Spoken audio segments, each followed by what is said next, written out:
Hermanos míos, la sección en la que estamos ocupados es la parte última del Sermón de los Olivos, si recuerdan.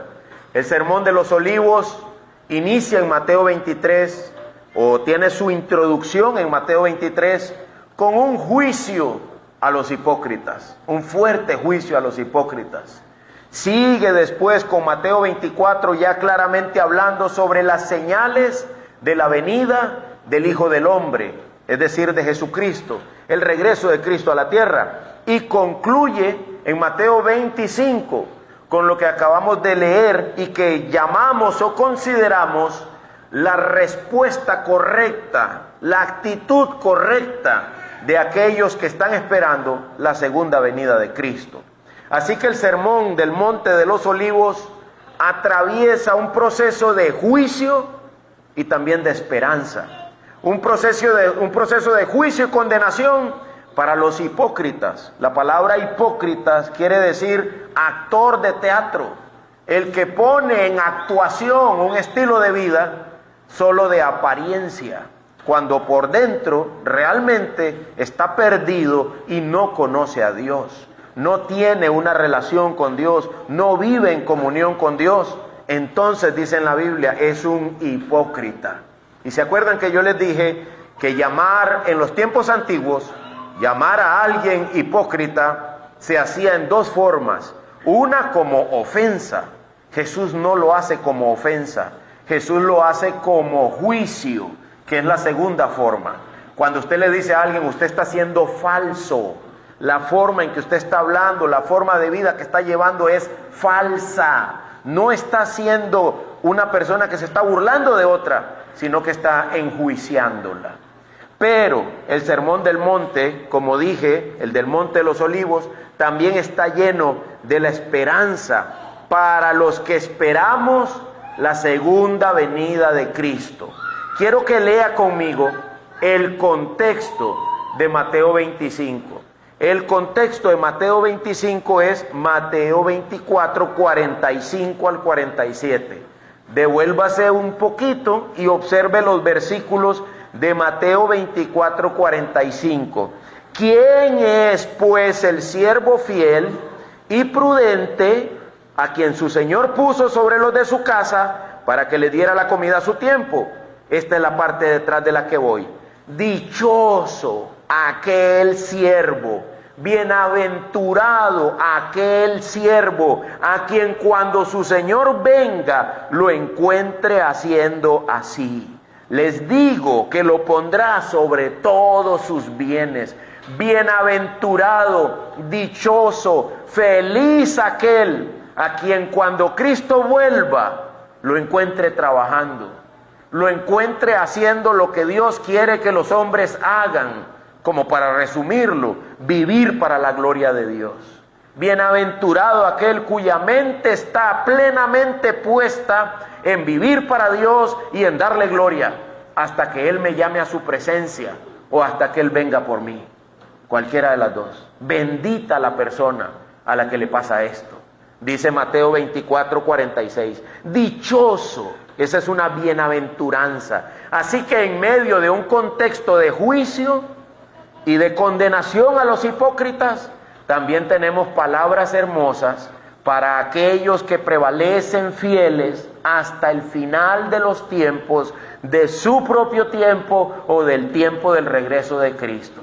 Bienaventurado aquel a quien el Señor encuentre haciendo aquello que el Señor quería que él hiciera, que estuviera trabajando. Así que, hermanos míos, pensando en esto, examinemos la actitud correcta ante la realidad del regreso de Cristo. Nosotros estamos esperando que Cristo vuelva.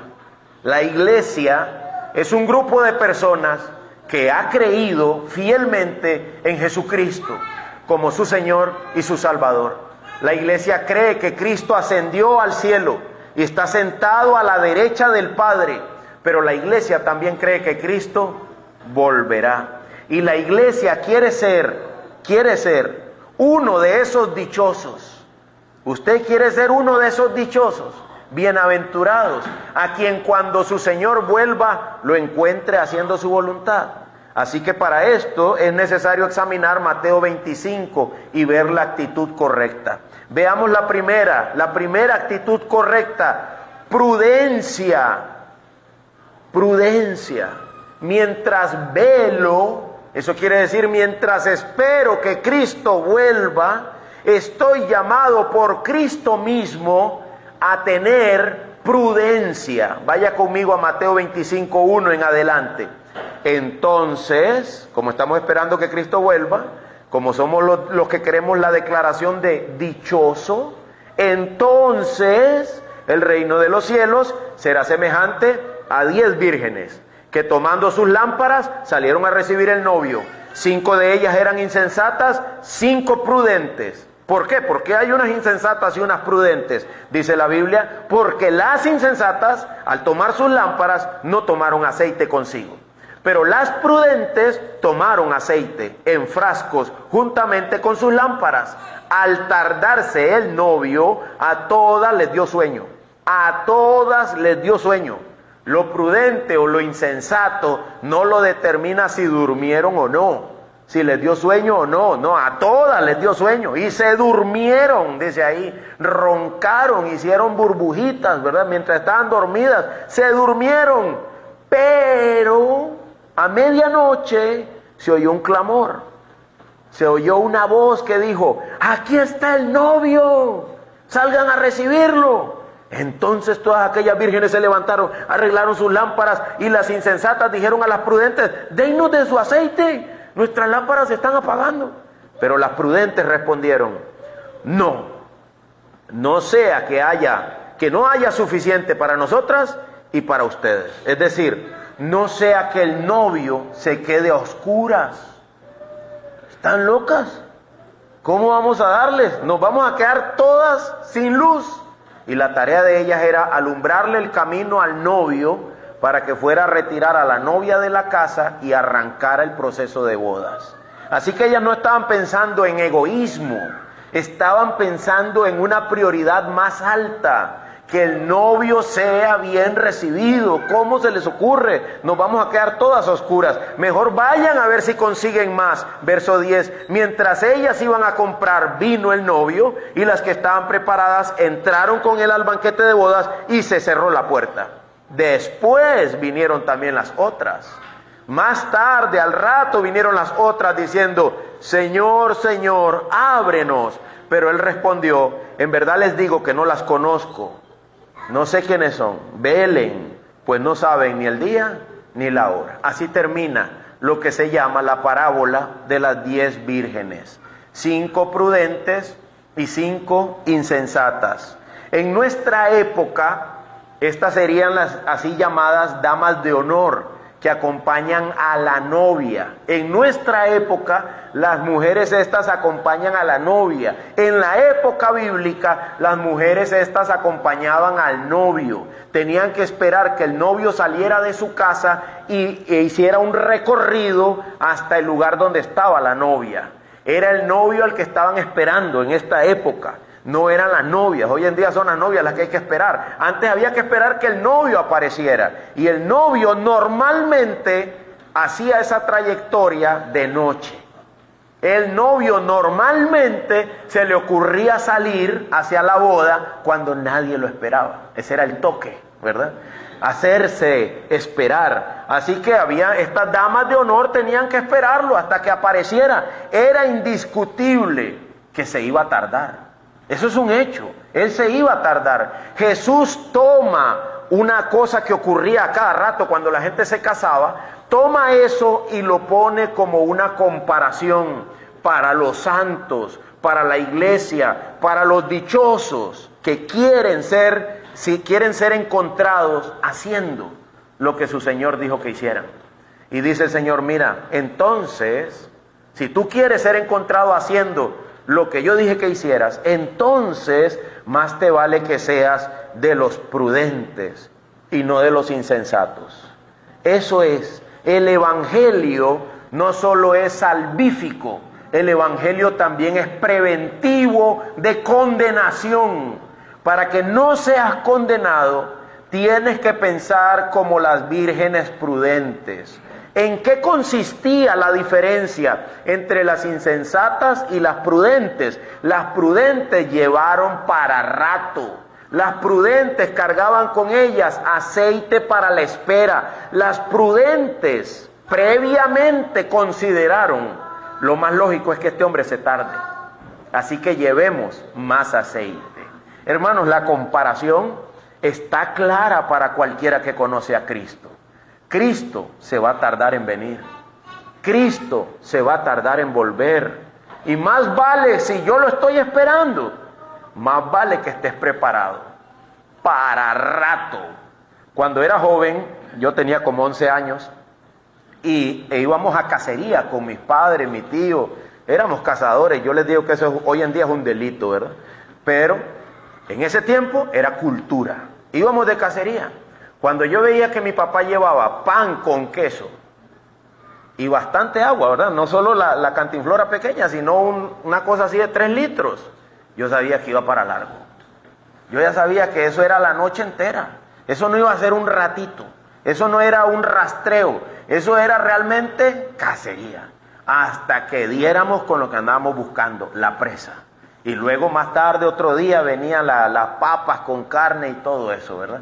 Pero la preparación me indicaba a mí suficiente de qué tanto iba a ser la búsqueda, qué tanto había que caminar, qué tanto había que esforzarse. Hermanos, el Evangelio te dice, sé prudente y prepárate, porque te va a tocar esperar bastante. Te va a tocar un proceso largo. La vida de fe no es una curva rápida. La vida de fe es una curva larga. Lleva tiempo, lleva tiempo. Mi padre y mi madre están aquí desde 1984. Hace rato que van volando, ¿verdad? Decía una señora cantando, el jet del Evangelio se va y se va y se va. Y si no estás adentro, no irás, no irás, no irás. Pero es curioso que decía, se va y se va. Y usted dice, pues ¿cuándo jala? Tarda rato. Esto es un proceso largo. La vida de fe normalmente para muchos es una curva larga, con mucho sufrimiento de por medio, con mucho rato lidiando con las cosas de esta vida. ¿Qué tenemos que hacer, hermanos? Velar, estar preparados. Hay que traer más, hay que traer más. La palabra prudente tiene que ver con previsorio. Previsorio, ¿se acuerdan? Dice la Biblia, el que puso su casa sobre la roca, ese es el prudente. El que es inteligente, astuto, como una serpiente, esa es la misma palabra, prudencia. El sabio que puso la casa sobre la roca es prudente. El astuto como una serpiente es prudente. Sean astutos, dice, sean mansos como paloma, pero sean astutos. Sepan venir la obra de Satanás, sepan leerla. Sepan cómo el diablo trabaja. Sean astutos.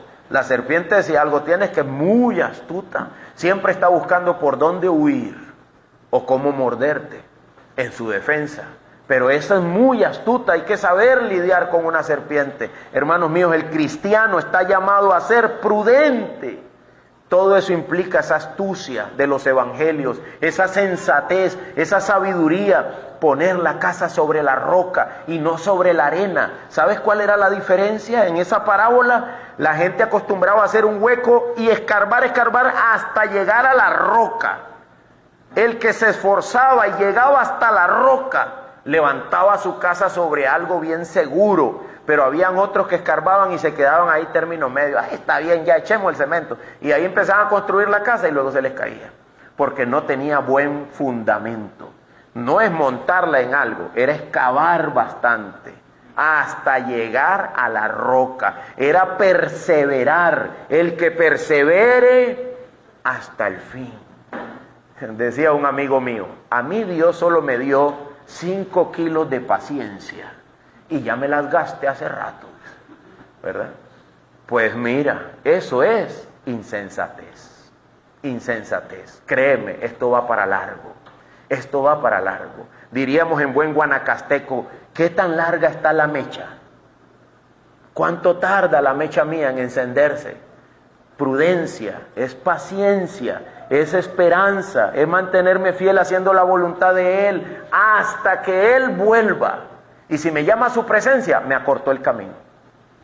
Me acortó el camino. Bienaventurado aquel a quien el Señor llame a su presencia. Le hizo más cortito el viaje. Ya estoy con el Señor. Bendito aquel. Pero debo estar preparado para un viaje largo. Esto lleva rato. Esto implica toda la vida. Me decía un joven pastor, y hay que luchar toda la vida. Sí, papito. Él tenía como 20 y algo de años, ¿verdad? 22. Hay que luchar toda la vida. Sí, papito. Hasta que Cristo vuelva. Hasta que Cristo vuelva. Uy, ¿por qué usted sigue adelante? ¿Cuándo ya va usted a desistir? ¿De qué me estás hablando? El que pone las manos en el arado y vuelve a ver para atrás, dice Cristo, no sirve. No sirve. Tiene que ponerlas en Cristo, depositar su confianza en Cristo y seguirlo hasta el final. La insensatez, esa palabra deriva de la palabra tonto. No sea tonto. De ahí que el pecado es tonto y el pecador también. Es muy tonto no hacerme de todo lo que necesito para la vida eterna. Es muy tonto pensar que esto va a ser fácil y que de aquí a mañana está resuelto. Es muy tonto pensar que todo se va a acabar rápido. Hermanos, esto va para largo. Y más vale que yo me aferre de Cristo para ese viaje hacia la eternidad. Más vale. Las abuelitas de antes siempre llevaban papitas, huevos duros, un puñito de sal por si algún mango se atravesaba. No, era para los huevitos, para comérselo. Una tarrita con pinto, porque usted sabía que eso iba, normalmente todo antes iba para largo. La cultura impaciente tiene más que ver con nuestra era. Recuerde, hermano, es muy tonto pensar que todo va a ir rápido y que pronto ya todo se va a acabar. Todas las generaciones cristianas, después de 2000 años y durante todo ese tiempo, se han mantenido bajo esta esperanza. Cristo volverá. ¿Cuándo? No sé. Estoy esperando. Y han muerto bajo esa esperanza. ¿Moriremos nosotros también bajo la misma esperanza? Dice Hebreos 11:13. Escúchenlo. Todos estos murieron. Hebreos 11:13. Lo que llamamos los héroes de la fe. Un nombramiento de un montón de gente que tenían fe, que estaban esperando a Cristo. Dice, todos estos murieron sin haber recibido las promesas. Y uno diría, entonces, ¿no se suponía que era para embucharme yo las promesas? Estos murieron sin haberlas recibido. Pero escucha cómo. Pero, Hebreos 11:13, ¿verdad, hermano Roberto? Pero, habiéndolas visto de lejos y aceptando con gusto, confesando que eran extranjeros y peregrinos sobre la tierra. Ellos aceptaron con gusto. Está bien, Señor, ya entendí, no es ahora, hay que esperar. No es ya, hay que esperar. Pastor, ¿cuándo va a terminar esto? Y yo te responderé bíblicamente, un día. Ay, pero ¿cuándo? Un día. No me puede dar una fecha y una hora. Un día, cuando Cristo volverá o Él te llame a su presencia. ¿Estás preparado? No, yo pensé que era nada más ir al culto hoy y ya. No, mi hermano. Probablemente nos veamos el otro domingo aquí también. Un día hasta que Cristo vuelva. El buscar con necedad que las cosas ocurran ya es ir en contra de la voluntad de Dios. Dios no acostumbra a operar así. Dios diría, ¿y quién dice que yo estoy desesperado? Para mí un día, dice Él, es como 1000 años. Ve haciendo cuentas, ¿verdad? Si le dice, Señor, han pasado 2026 años, ¿cuándo vas a regresar? Y Él dice, ¿qué me está hablando? 2 días y un poquito. Eso fue apenas ayer. Yo ya vuelvo, espérate. Ten paciencia. Tenga la paciencia su obra completa. Llegue la paciencia que Dios está forjando a mí a la plenitud que tiene que llegar. Así que recuerda, hermano, todo esto tiene que ver con la prudencia. La prudencia es tener para más, para seguir esperando. para seguir aguantando hasta que Cristo vuelva. ¿Y dónde le encuentro eso? Si alguno tiene falta de sabiduría, pídala a Dios. Señor, dame paciencia. Ayúdame a entender tus tiempos. Se trata de tu obra, no de mi obra. Y no son los tiempos de Dios para ganarme la Land Rover, no. Los tiempos de Dios para vida eterna. Para todo, pero especialmente para vida eterna. Tengo que aprender a esperar. Dice la Biblia, después vinieron también las otras vírgenes, las que no se prepararon para la espera. En el versículo 11 de Mateo 25, y dijeron, Señor, Señor, ábrenos. Pero él les respondió, en verdad les digo que no las conozco. Hermanos, lo que vamos a examinar hoy, lo que estamos examinando hoy, no solo es lo que yo necesito, es lo que caracteriza a los que serán salvos. ¿Me explico? La salvación no es por ser prudente, sino que la prudencia es lo que muestra que el Señor me ha salvado. La paciencia y la preparación para el largo viaje es lo que muestra que el Señor me ha salvado. La fe sin obras, dice Santiago, es muerta. Así que la prudencia es la obra del hombre a partir de la fe que Dios le ha dado. Porque a las otras, les dijo el novio, no las conozco. ¿Y por qué no las conoce? Porque no fueron prudentes, porque no velaron, no tenían para rato, y carecían de algo, les faltaba algo, algo que solo Dios puede dar. Tenemos que ir a Él y suplicar, Señor, dame esa capacidad. Dice el apóstol Pablo en 1 Corintios 16, 13, y con esa cita terminamos esta primera sección de la prudencia. 1 Corintios 16, 13, estén alerta. ¿Estén cómo? Alerta. Como cristianos cada día, en la mañana, al mediodía, en la tarde, todo el día. Estén alerta, no baje la guardia. No se distraiga. No se deje confundir por lo que está pasando en este mundo. Tenemos muchos enemigos en esta tierra y no estoy hablando de gente. Estoy hablando del pecado, de la maldad, de los deseos de mi carne. Estén alerta. Y sigue diciendo 1 Corintios 16, 13. Permanezcan firmes en la fe. Permanezcan firmes en la fe. Pórtense varonilmente. Sean fuertes. Hermanos, no le está hablando a niños inmaduros, endebles. Está hablándole a gente inteligente. Póngase pilas. Póngase avispa, dicen en Colombia. Avíspese, pellizquese, diría mi tata. Pellizquese. Póngase las pilas, no esté dormido. Esté alerta. Sea fuerte, pórtese varonilmente. Una vez llegamos a La Melonera a trabajar con un tío mío que es mecánico de maquinaria pesada. Fuimos a trabajar y me dice, Edgar, ponete vivo. Aquí, cuando estés sacando la llanta de la carreta, detrás te pasa un chapulín con 6 carretas. Ponete vivo. Él lo dice, yo quito los tornillos y levanto la rueda y pasó el chapulín. Me sopló la camisa y me pegó un susto. Le digo yo, es cierto, porque yo ya se me había olvidado. Ya iba yo a dar un paso para atrás con la llanta que tenía. Y claro, el chapulinero viene, me ve ahí, me ve sacando tuercas y él dice, ahí alcanzo. Y si usted da el paso para atrás con la llanta, se lo llevó el chapulín.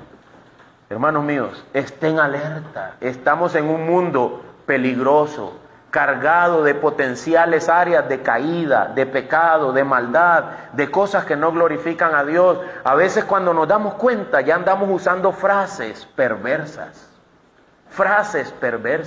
que no usábamos. Las escuchamos en una reunión y a mi carne le gustó.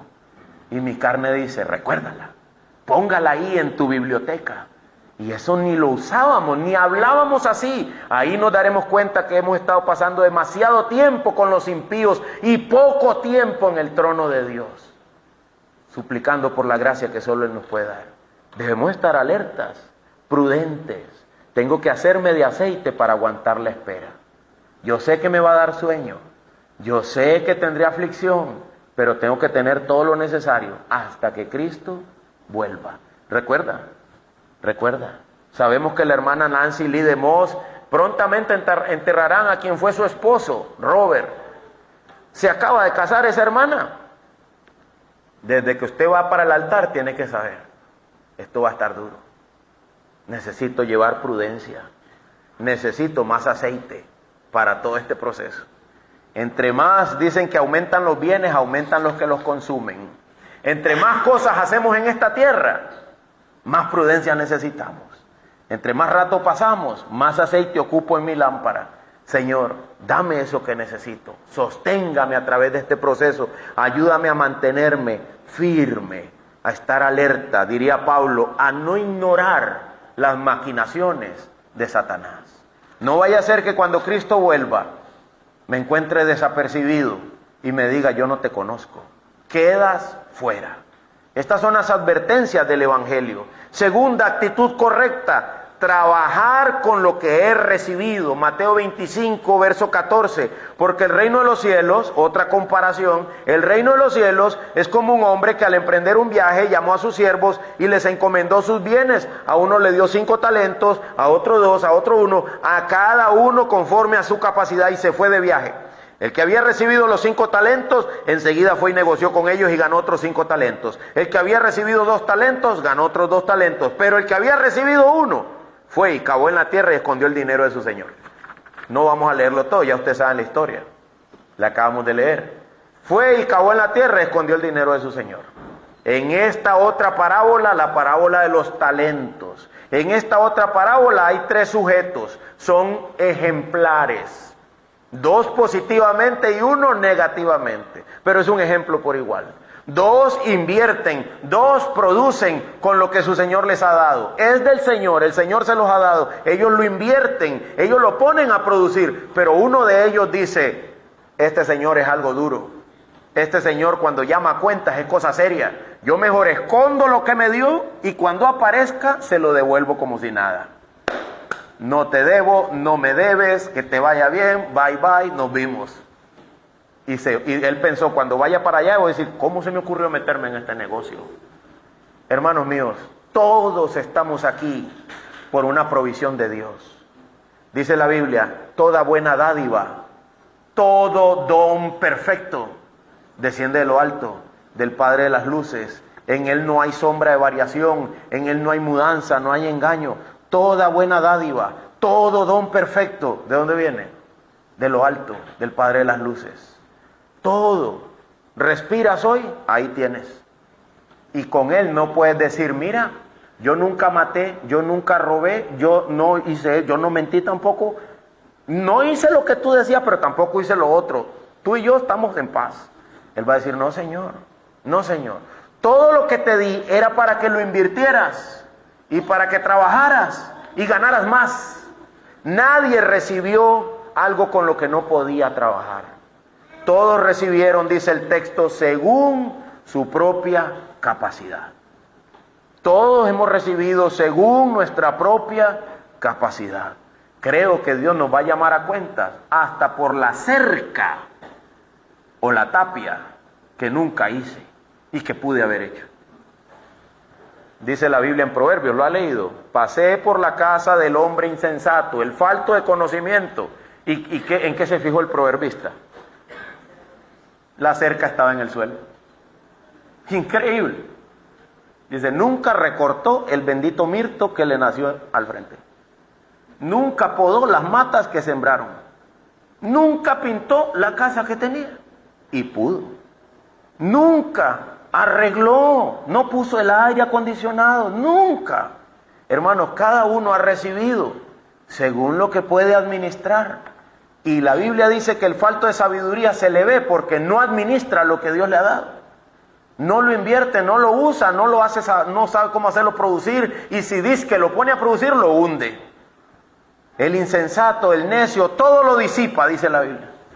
Todo lo disipa. Ah, pero no es que acaba de agarrar 100,000 pesos. Sí, pero ya se lo gastó. Ahí está. No invierte nada, no produce nada. No. Todo don perfecto, toda buena dádiva viene del cielo, del Padre de las luces. Entonces tengo que saber qué hago con eso. Esta Biblia está bonita. ¿De dónde viene? Del cielo. Esto es muy bueno, ¿sí o no? Este libro, muy útil, muy bueno, además está bonito. Está bien aquí, está bien bonita. Yo tengo que saber cómo uso esto. No es solo un adorno, es también lectura. Y no es solo lectura, es también obediencia, clamor. Antes de la obediencia, clamor. Señor, ayúdame a que esto sea vivo en mí. Esto no es solo para tenerlo aquí en la mochila o colgado arriba o puesto sobre un ropero. El Señor nos ha dado muchas cosas, buenas dádivas, dones perfectos. Algunos de ustedes saben que de oficio fui trailero por muchos años. Y yo decía, Señor, yo no creo que tú quieras que yo solo viva jalando cambios a un camión. Yo no creo que tú quieras eso. Y algo en mí decía, no, no es solo eso. Entonces había que orar. ¿Hasta cuándo, Señor? ¿Hasta cuándo? Hasta que el Señor diga. Hermanos míos, unos están detrás de las ovejas, pero Dios los quiere para reyes, gobernantes, administradores de sus bienes. Y otros son reyes, pero Dios los quiere para esclavos. Están ahí en lugares que no les corresponden, pero a cada uno se le pondrá en el lugar que corresponde. Y debe trabajar con lo que se le ha dado. No es llamado a no hacer nada. Eso no existe en la Biblia. Eso de que yo no he matado, no he robado, no he fumado, no he tomado, eso no califica a nadie para la eternidad. Es lo que estoy haciendo con lo que el Señor me ha dado. Todo es de Él. Todo fue creado por medio de Él y para Él. Todo, incluyendo mi vida y mucho más. El don de la fe. Tú has sido salvo, tú crees, tú entiendes el Evangelio. Entonces se te ha dado un depósito de peso eterno. Tienes que administrarlo bien. Tienes que invertirlo bien. Dicen que había un hombre que hablaba bastante de béisbol. Hablaba bastante de política. Pero hablaba cero del Evangelio. Entonces su pastor le dijo, hermano, yo te he estado observando. El último año y medio, 2 años. Siempre estás hablando. Política, béisbol, pero nada de evangelio. Y dice el pastor, es que vieras que a mí me cuesta hablar. Y le dice el pastor, no mienta, no mienta. Usted se mete en las conversaciones, usted tiene argumentos, usted presenta defensa, pero no de Cristo. Decía Juan Calvino que cuando alguien es amenazado y tiene un perro, al menos su perro ladra. Al menos el perro debe ladrar. Es decir, si yo soy siervo de Cristo, al menos debería ser, wow, con el Evangelio. Si yo soy siervo de Cristo, tengo algo que me ha sido dado. El Señor ha considerado que soy apto para lidiar con esta verdad que salva. No debo poner excusas. Es que yo no entiendo bien, es que yo no conozco bien. Entonces lea, entonces estudie, entonces aprenda. Pero no ha sido llamado a guardar silencio.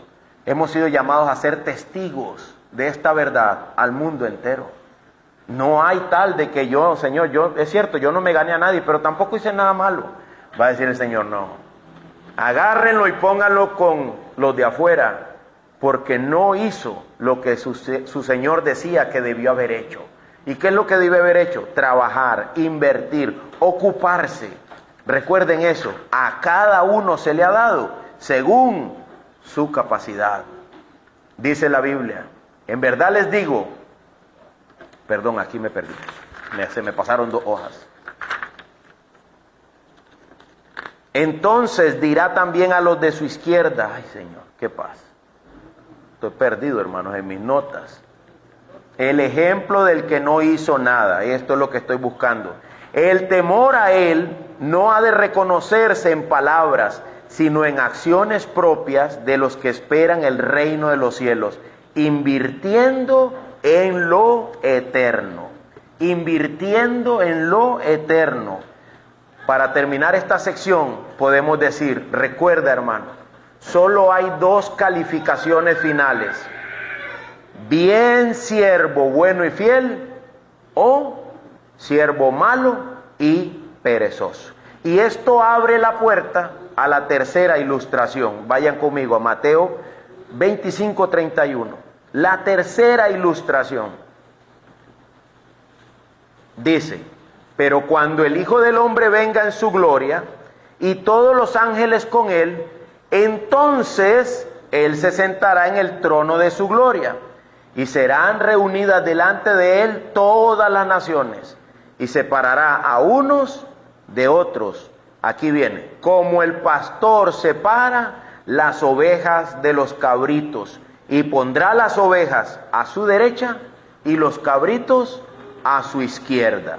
Entonces el rey dirá a los de su derecha, vengan, benditos de mi Padre, hereden el reino preparado para ustedes desde la fundación del mundo, porque tuve hambre y ustedes me dieron de comer, tuve sed y me dieron de beber, fui extranjero y me recibieron, estaba desnudo y me vistieron, enfermo y me visitaron, en la cárcel y vinieron a mí. Entonces los justos responderán diciendo, Señor, ¿cuándo te vimos como extranjero y te recibimos, o desnudo y te vestimos? ¿Cuándo te vimos enfermo en la cárcel y vinimos a ti? El rey le responderá, en verdad les digo que en cuanto lo hicieron a uno de estos hermanos míos, aún a los más pequeños, a mí lo hicieron. Y saben después lo que le va a decir a los de su izquierda. Y ahora sí llegamos al verso 46, avancemos hasta el 46. Entonces irán al castigo eterno, pero los justos a la vida eterna. Y con eso llegamos a la última sección. Servicio a Cristo. Lo último que según el Sermón de los Olivos yo debo estar haciendo en mi actitud correcta. Estoy llamado a permanecer sirviendo a Cristo. ¿Cómo, hermanos? Sirviendo a los que me rodean, sirviendo a los demás. Diría el apóstol Pablo, mayormente, ¿a quiénes? A los de la familia de la fe. Una vez una persona conocida puso un negocio y entonces le decía yo, ahora es tiempo de que contrates a unas personas. Y me dice, sí, ya tengo ahí a un primo. Y le digo yo, ¿él es cristiano? No, pero la Biblia dice que mayormente a los de la familia de la fe. ¿Eso qué quiere decir? Prioritariamente, primeramente. Ahora, si ahí no hay nadie que me pueda ayudar y alguien a quien yo pueda bendecir con esto, entonces voy para el otro bando, a ver quién aquí puede colaborar en este proceso. No es que todos los que yo contrato tienen que ser cristianos, es que la Biblia dice que en primer lugar debo considerar hacer el bien a los hermanos de la fe. Porque aquí en esta otra parábola, se llama la parábola de las ovejas y los cabritos. En esa última parábola del sermón de los olivos, Jesús divide a las naciones en dos grupos, los de la derecha y los de la izquierda. A los de la derecha les llama las ovejas y a los de la izquierda les llama los cabros. Los divide en dos, las ovejas a vida eterna y los de la derecha a condenación eterna. ¿Qué usó como criterio para dividirlos? Lo que ellos hicieron. Lo que hicieron o no hicieron. Tuve hambre y me diste de comer, tú eres de las ovejas. Tuve hambre y no me diste de comer, tú eres de las cabras. Entonces le preguntan, los de las cabras le preguntan, Señor, ¿cuándo te vimos con hambre? Y Jesús le dice, por cuanto no se lo hicieron a uno de estos, no lo hicieron para mí. Y las ovejas dicen, ¿cuándo te vimos con hambre? Y dice, por cuanto se lo hicieron a uno de estos, a mí me lo hicieron. Todo estaba vinculado con la forma en que yo respondo a la familia de la fe. Todo. No tienen, las cabras están completamente fuera. Ahí nadie está valorando qué pasa con las cabras. Está valorándose lo que ocurre dentro de la familia de la fe. ¿Qué dice la Biblia que es el más grande mandamiento? Amarás al Señor tu Dios. ¿Y cuál dice la Biblia que es el segundo? Y a tu prójimo como a ti mismo.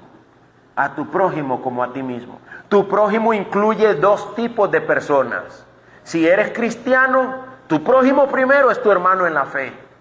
Y si la otra persona no es cristiana, también es mi prójimo, pero no en el mismo grado de interés y de preocupación que mis hermanos en la fe. Porque estar en la fe es una bendición de Dios, es también un privilegio, es una dicha, pertenecer a esa familia. Y yo, si ya soy parte de ella, estoy llamado a cuidar a esos hermanos de una manera especial. A todos, pero especialmente a los de la familia de la fe. Eso dice la Biblia, eso dijo el apóstol Pablo. Así que debemos nosotros recordar esto. ¿En qué se basó el juicio entre las cabritas y las ovejas? Que es una parábola. ¿En qué se basó? En lo que no hicieron o en lo que sí hicieron. Pastor, pero usted no dice que la salvación es por gracia, que no es por obras, que no está basado en lo que hago o no hago. Sí, pero es que la fe, dice Santiago, la fe que salva está cargada de obras correctas que evidencian realmente a qué se ha dedicado una persona. Recuerde que el reclamo de Cristo en este tercer aspecto es servicio a los hermanos de la fe. Servicio a Cristo por medio de mi servicio a mis hermanos. De todo hay aquí. Tuve frío, me dieron ropa. Tuve hambre, me dieron de comer. Tuve sed, me dieron de beber. Estuve preso. Hay gente que usa ese versículo para decir, hay que hacer un ministerio a las cárceles. Claro que hay que hacerlo, pero no por este versículo. Este versículo habla de los presos cristianos que por causa del evangelio quedaron presos. Hay cristianos perseguidos por los cuales deberíamos estar orando, deberíamos conocerlos, deberíamos saber dónde viven, qué países están sufriendo persecución por ser cristianos. ¿Sabe usted que en Colombia hay persecución por ser cristiano? ¿En México hay persecución por ser cristiano? Sí, ahí cerquita. Y casi que llegamos también a Costa Rica, con las ideologías progresistas y el discurso de odio. Por poquito empiezan a perseguirnos también aquí, por ser cristianos. Hoy en día la gente es más atrevida en redes sociales y ya dice la verdad. Pero hubo un tiempo, hace unos 4 años, donde nadie ponía nada. Porque lo que pusieras ahí iba a ser atacado como discurso de odio, como homofóbico, como trans no sé qué, de todo tipo de persecución. Hermanos míos, la Biblia dice que nosotros estamos llamados en esta vida a estar en el servicio a los otros. Dice las Escrituras, pero cuando el Hijo del Hombre venga en su gloria y todos los ángeles con él, entonces él se sentará en el trono de su gloria y serán reunidos delante de él todas las naciones. Estoy leyendo el versículo 32. Y separará a unos de otros todas las naciones. En ese momento la parábola de las ovejas y de los cabritos se convirtió en una declaración literal. Dice el Señor, cuando yo venga en gloria, voy a poner delante de mí todas las naciones y voy a separarlas como el pastor separa las ovejas de los cabritos. Y pondré las ovejas a la derecha y los cabritos a la izquierda. Unos hombres de Dios, Jacobo y Juan, hijos de Zebedeo, le habían dicho a la mamá, intercede por nosotros y dile a Jesús que nos siente uno a la derecha y el otro a la izquierda. Y la respuesta de Jesús fue, ustedes no saben lo que están pidiendo. Y no es de mí darlo, es mi Padre el que ha establecido quiénes van a ir a la derecha y quiénes van a ir a la izquierda. Esa era una prefiguración evangélica del día del juicio final. ¿Quiénes son los que van a ir a la derecha, hermano? Los que van a heredar la vida eterna. ¿Quiénes son los que van a ir a la izquierda? Los que serán condenados al infierno, preparados no para la humanidad, como dice el pastor Sugel Michelén, en base a lo que la Biblia dice, no para la humanidad, sino para el diablo y sus ángeles. Pero como ellos no hicieron su fe, aunque decían de labios que la tenían, pero las obras no los respaldaron, terminarán ahí también. Hermanos, yo creo personalmente que Mateo 25 no le está hablando al mundo entero. Creo que Mateo 25 le está hablando a los que dicen que son cristianos, ya sean verdaderos o no. Creo que es una advertencia evangélica para la iglesia, para los que ya son miembros de la iglesia, para que recuerden, para que tengan presente que no se basa en lo que dicen mis labios, sino en lo que estoy haciendo. Vea conmigo Romanos 6:19. Romanos 6:19. Ya casi terminamos. Romanos 6:19. Vaya conmigo ahí. Este es un versículo que muchos consideran un versículo difícil, pero en realidad está diciendo lo mismo que Santiago, que la fe sin obras es muerta. Romanos 6:19, ¿lo tienen? 6:19, dice lo siguiente, leo para ustedes, hablo en términos humanos, por causa de la debilidad de su carne, porque de la manera, estoy pero mal, ¿verdad? Hoy. Romanos 2:6 al 8. Hoy soy el ejemplo de lo que no hay que hacer en un sermón, dice. Romanos 2:6 al 8.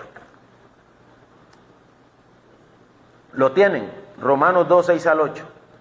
Él pagará a cada uno conforme a sus obras. Preste atención a eso. Primero, la cita esa viene del Antiguo Testamento.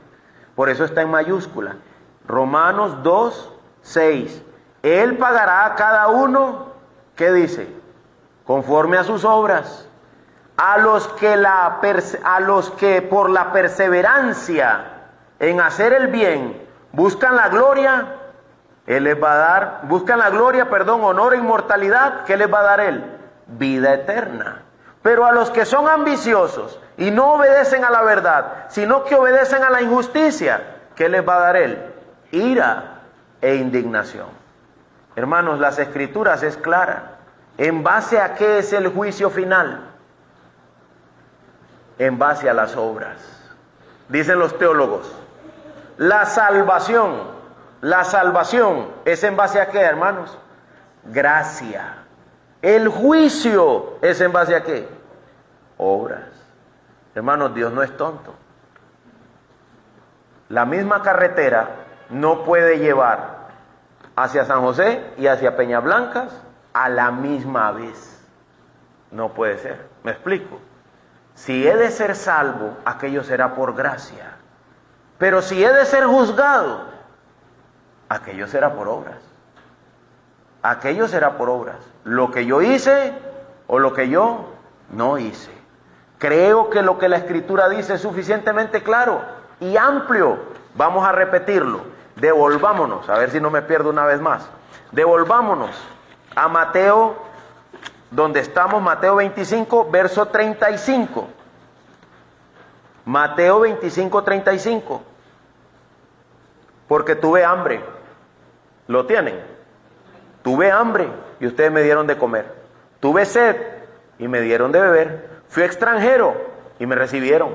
Estaba desnudo y me vistieron. Enfermo y me visitaron. En la cárcel y vinieron a mí. Entonces los justos responderán diciendo, Señor, ¿cuándo?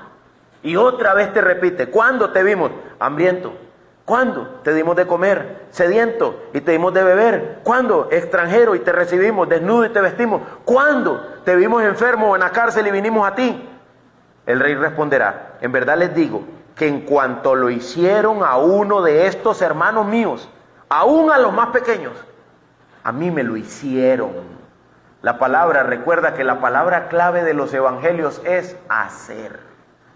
No es solo oír, no es conocer, es hacer.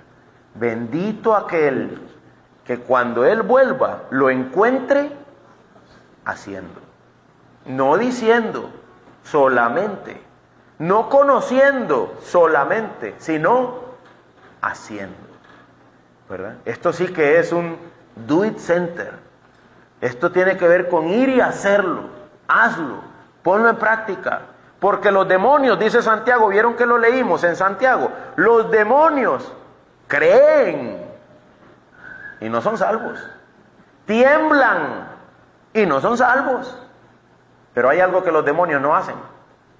No hacen la voluntad del Padre que está en los cielos. Ellos creen en Él, ellos tiemblan ante Él, ellos le tienen temor, ellos lo reconocen mejor que nadie, pero ellos no le hacen caso. Ellos son rebeldes. Así que si yo quiero tener una fe mejor que la de los demonios, más vale que no solo crea ni solo tiemble, que empiece a hacer, Gardiner Spring, un teólogo del pasado, decía, solo intenta vivir como cristiano y te darás cuenta si lo eres o no. Solo intenta vivir como un cristiano y te darás cuenta si lo eres o no. Porque si no lo soy, no puedo. Y si lo soy, sé que no es por mí, que es su gracia en mí la que me sostiene. Y que toda mi prudencia, todo mi trabajo y todo mi servicio para la gloria de Dios fue solamente el Señor obrando a través mío. Porque los santos de esta parábola dicen: Señor, ¿cuándo hicimos eso? ¿Cuándo lo hicimos? Y el Señor va a tener que afirmarlos y decirles: sí lo hicieron. Sí lo hicieron. Se lo hicieron a uno de estos más pequeñitos. Me lo estabas haciendo a mí. Ellos ni se percataron. ¿Sabes por qué no se percataron? Porque no lo estaban haciendo por gloria humana. Porque no lo estaban haciendo para alcanzar estatus, nivel, reconocimiento. Estaban haciendo lo que estaban haciendo solo porque el Señor lo decía y porque Él debía ser glorificado. Eso los estaba llevando a eso. Una vez pasé yo en el camión, ¿verdad? Iba un enemigo nuestro, un enemigo mío, pero yo sí sé que es mi enemigo, pero no lo considero como tal. Pero él sí se considera enemigo. Iba una polvalera. El camión iba levantando una polvalera. Así que yo reduje la velocidad. Y pasé despacio a la par de este hombre. Y paré. Y le dije: móntese. Se montó. Él mismo se montó, pero extraño. Huraño.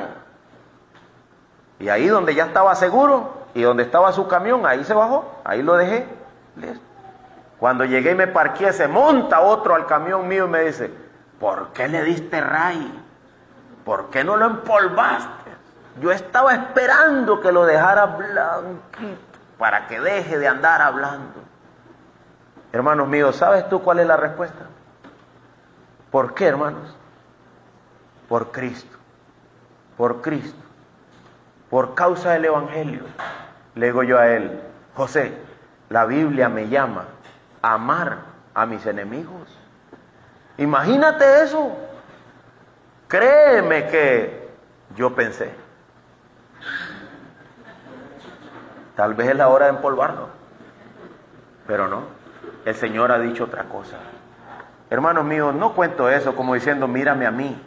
Lo cuento como diciendo: mira a Cristo, mira a Cristo. A Él es que estamos llamados a servir. Y por Él es que vivimos, por Él es que nos movemos, por Él es que somos. Entonces, según lo que hemos visto en estas parábolas, yo por Él buscaré, clamaré y me proveeré de prudencia, de sensatez, de sabiduría para esperar hasta que Cristo vuelva. Por Él yo trabajaré, invertiré lo que Él me ha dado, lo invertiré pensando en la eternidad. Que el nombre de Dios sea glorificado, que el nombre de Dios sea glorificado. Hermanos, acaba de pasar Navidad. ¿Tú sabes qué pasa cuando vas y compras un regalo sin que nadie lo sepa? Y se lo das a un niño que no tiene nada. ¿Tú sabes lo que pasa, hermano? El nombre de Dios es glorificado. Si lo haces pensando en el Evangelio, el nombre de Dios es glorificado. Ahí venden pan a 3 por 1000, con una natilla. Y hay niños que no saben lo que es comerse un baguette de esos. Cómpraselos y llévaselos y dígale: coma, coma, y dele gracias a Dios. Pero que no hayan luces, que no hayan cámaras, que no hayan videos, que no hayan selfies, nada. Solo pensando que el nombre de Dios sea glorificado. Que el nombre de Dios sea glorificado. Por cuanto me viste con hambre, con sed, y lo hiciste, a mí me lo hiciste, dice Cristo. Recuérdalo la próxima vez. Es hermoso eso, hermano. Es hermoso eso. Nosotros tenemos que llenar nuestro pueblo con el Evangelio.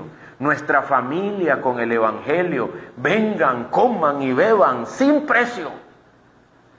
Vino y leche. Solo calidad. El Señor solo calidad ofrece. Sin precio. Vengan, disfruten de las bondades del Señor. Dejemos de ser tan quejosos, tacaños, agarrados. Pensemos más en la gloria de Dios en el nombre de Cristo, en invertirnos en su reino, en servir a los que me rodean. Ahora entiendes por qué de la cultura norteamericana envían ofrendas para pastores, envían ofrendas para misioneros. ¿Por qué al hermano Chano se le volcó el camión y salen corriendo los hermanos a pedir ayuda entre todos y le mandan una ayuda al hermano Chano? Por lo menos para que le compre otra llanta. Algo. Ahora entiendes por qué llegan al restaurante, compran, comen y dejan los tips, ¿verdad? La propina. Ahí dejan un poquito. Algo más. Dale al de allá abajo los 10,000 pesitos en Navidad. Le acabas de dar un día de trabajo. El Señor te lo pagará. Dice Proverbios que el que le da al pobre, el que presta al pobre, ¿qué es lo que dice? Que le da a Dios. Al Señor le está prestando el que le da al pobre. Al Señor le presta, es así que dice el proverbio, si mal no recuerdo. Al Señor le presta el que le da al pobre. ¡Wow! Dice, Señor, me acabas de dar un préstamo, yo te lo pagaré. Necesitamos una mentalidad propia del Evangelio. ¿Mientras qué, hermanos? ¿Mientras qué? Amén, eso es. Mientras Cristo vuelve. Mientras Cristo vuelve. Esa es la actitud de los que esperamos la segunda venida.